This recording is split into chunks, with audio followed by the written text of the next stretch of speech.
The Walnut Creek Extension District, a division of K-State Research and Extension, covering Rush, Ness, and Lane counties, here's Insight with Extension.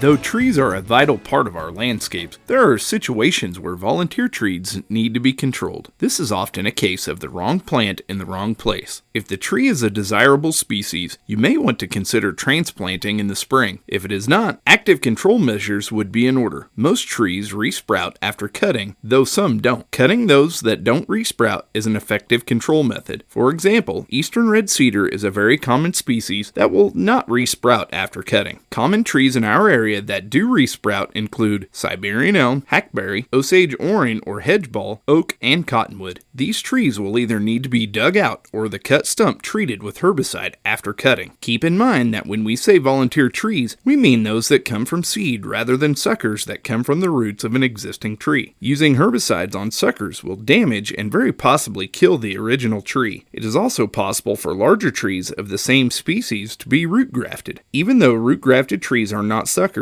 they do share materials between the individual root systems, and therefore herbicides used to treat one tree can be passed to its neighbor. Now, if a tree you want to control is a volunteer, and there are no other trees of the same species close enough to be root grafted that you do not wish to harm, what do? If the tree is any size, you probably do not want to dig it out. That leaves using a herbicide on the cut stump. First, decide what herbicide to use. Triclopyr and glyphosate are the herbicides most commonly available to homeowners. Triclopyr is found in many brush killers and glyphosate is found in Roundup, as well as numerous other products. Read the label before purchasing to make sure that a cut stump treatment is listed. Most often, the undiluted product is applied to the stump immediately after cutting. A paintbrush is often used for the application, though some people will dip their pruning shears in the products immediately before cutting. Regardless, it is important that the stump is treated immediately or at least within 5 minutes. Trees do not need to be actively growing to be controlled. Actually, this time of year is a very good time to treat as long as applications are not made when the temperature is below freezing. This has been Chris Long with the Walnut Creek Extension District covering Rush, Ness, and Lane counties.